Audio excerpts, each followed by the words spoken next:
போகும் ஊழல் புகார்கள், நடவடிக்கை என்ன?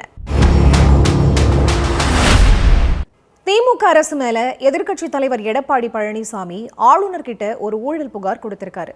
ஒவ்வொரு தேர்தல் சமயங்கள்லையும் அரசியல் ரீதியான ஊழல் குற்றச்சாட்டுகள் எழுறதும், அதுல சில குற்றச்சாட்டுகளை ஆதாரங்களோட எதிர்க்கட்சிகள் ஆளுநர் கிட்ட புகாரா கொடுக்கறதும் தொடர்ந்துட்டு தான் இருக்கு. அதே சமயம் ஒரு அமைச்சரவை மேலேயோ தனிநபர் மேலேயோ வைக்கப்படுற ஊழல் குற்றச்சாட்டுகளை விசாரிக்கிறதுக்கு சட்டப்பூர்வமான ஆதாரங்கள் தேவைப்படுது. அதன் மூலமா தான் வழக்குகள் அடுத்த கட்ட விசாரணைக்கு நகரும் அப்படிங்கிறது தான் யதார்த்தமா இருக்கு. ஊழல் குற்றச்சாட்டுகளுக்கு தேவையான ஆதாரங்கள் கொடுக்கப்படுதா? தேர்தலுக்காகவும் வாக்குகளுக்காகவும் தான் ஊழல் குற்றச்சாட்டுகள் சுமத்தப்படுதா? ஊழல் குற்றச்சாட்டுகள்ல இதுவரைக்கும் தண்டனை வழங்கப்பட்டிருக்கா? இதையெல்லாம் தான் இந்த ஸ்பாட்லைட்ல பார்க்க போறோம். ஆளுநர் RN ரவியை சந்திச்சிருக்காரு எதிர்க்கட்சி தலைவர் எடப்பாடி பழனிசாமி. கடந்த 56 மாதங்களா வெளிப்படைத்தன்மை இல்லாம ஒரு கார்ப்பரேட் நிறுவனம் போல தமிழ்நாடு அரசு செயல்பட்டு வரதாவும், மோசமான நிர்வாகத்தால தமிழ்நாடு அரசுக்கு கூடுதலா 4 லட்சம் கோடி கடன் ஏற்பட்டிருக்கிறதாவும், திமுக ஆட்சியில 4 லட்சம் கோடி ரூபாய் அளவுக்கு ஊழல் நடந்திருக்கிறதாவும் குற்றம் சாட்டியிருக்காரு எதிர்க்கட்சி தலைவர். இந்த நிலையில எடப்பாடி பழனிசாமி முதல்வரா இருந்தப்போ எதிர்க்கட்சியாக இருந்த திமுக தமிழக ஆளுநர் கிட்ட அதிமுக ஆட்சி மேலையும் அமைச்சர்கள் மேலையும் அப்போ எதிர்க்கட்சி தலைவராக இருந்த ஸ்டாலின் ஊழல் புகார் கொடுத்தது தொடர்பாக கேட்கப்பட்ட கேள்விக்கு பதிலளிச்ச எடப்பாடி பழனிசாமி, திமுக சார்பில் அந்த புகாரை சொன்ன RS பாரதியே பின்னர் வழக்க திரும்ப பெற்றதாகவும் தெரிவிச்சாரு. இந்த நிலையில அதிமுக ஆட்சி மேல திமுக கொடுத்த புகார் என்ன அப்படிங்கிறதையும் பார்க்க வேண்டியிருக்கு. 2018ஆம் ஆண்டு எடப்பாடி பழனிசாமி முதலமைச்சராக இருந்தப்போ அவரோட துறையில சுமார் 3000 கோடி ரூபாய்க்கான டெண்டர் முறைகேடா ஒதுக்கப்பட்டிருக்கிறதா அப்போதைய ஆளுநர் பன்வாரிலால் புரோஹித் கிட்ட திமுகவோட செயல் தலைவராக இருந்த ஸ்டாலின் புகார் கொடுத்தாரு. அதே போல 2020ஆம் ஆண்டு டிசம்பர் மாதம் அதிமுக அமைச்சர்கள் மேல 97 பக்கங்கள் கொண்ட ஊழல் புகாரை ஆளுநர் கிட்ட திமுகவோட தலைவராக இருந்த ஸ்டாலின் கொடுத்தாரு. தமிழகத்துல ஆளும் கட்சி மேல எதிர்க்கட்சிகள் ஊழல் புகார் கொடுக்கிற வழக்கம் திராவிட கட்சிகள் தமிழ்நாட்டை ஆள துவங்கியதிலிருந்து தொடர் நடைமுறையா இருக்குங்கிறத பார்க்க வேண்டியிருக்கு. திமுகவிலிருந்து வெளியேற்றப்பட்ட பிறகு எம்ஜிஆர் திமுக ஆட்சியில நடைபெற்ற ஊழல்கள்னு ஒரு பட்டியலை அன்றைய பிரதமர் இந்திரா காந்தி கிட்ட கொடுத்தாரு. அடுத்த அதிமுக ஆட்சியில எம்ஜிஆர் முதலமைச்சராக இருந்தப்போ அவரோட ஏற்பட்ட மோதல் காரணமா கட்சியிலிருந்து வெளியேறி தனி கட்சி தொடங்கின SD சோமசுந்தரம் எம்ஜிஆர் ஆட்சி மேல ஆளுநர் கிட்ட ஊழல் புகாரை கொடுத்தாரு.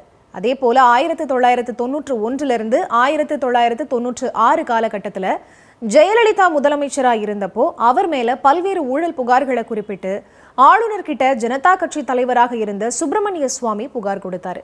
இதே போல 2015ஆம் ஆண்டு பிப்ரவரி 17ஆம் தேதி ஆளுநர் ரோசையாவை சந்திச்ச பாமக நிறுவன தலைவர் ராமதாஸ் ஜெயலலிதா தலைமையிலான அதிமுக அரசு மேல கிரானைட் கொள்ளை, தாது மணல் கொள்ளை, ஆற்று மணல் கொள்ளைன்னு 18 புகார்களை கொடுத்தாரு. நடவடிக்கை எடுக்காததால சென்னை உயர்நீதிமன்றத்துல அன்றைய பாமக தலைவர் GK மணி வழக்கும் போட்டாரு. இப்படி அரசியல் ரீதியா ஒரு கட்சி இன்னொரு கட்சி மேல ஊழல் புகார் சொல்றதும், புகார் சொன்ன அதே கட்சி குற்றச்சாட்டுக்கு ஆளான கட்சியோட கூட்டணி வச்சதும் கடந்த காலங்களில் நடந்திருக்கு. இன்னொரு பக்கம் அதிமுக அமைச்சர்கள் மீதான ஊழலை விசாரிச்சு தண்டனை கொடுப்போம்னு ஆட்சிக்கு வந்த திமுக இதுவரைக்கும் நடவடிக்கை எடுக்காதது ஏன்னு திமுக கூட்டணி கட்சிகளே கேள்வி எழுப்புறதும் கவனம் பெற்றிருக்கு. தேர்தல் காலங்களில் கொடுக்கப்பட்ட ஊழல் புகார்கள் இதுவரைக்கும் வெறும் அரசியல் ரீதியாவே பார்க்கப்பட்டிருக்கு. இதுக்கு பல உதாரணங்கள் இருக்கு. அதிமுக ஆட்சி மேல ஆளுநர்கள் கிட்ட பல ஊழல் புகார்கள் கொடுக்கப்பட்டிருக்கு. அதே போல திமுக மேலையும் கொடுக்கப்பட்டிருக்கு.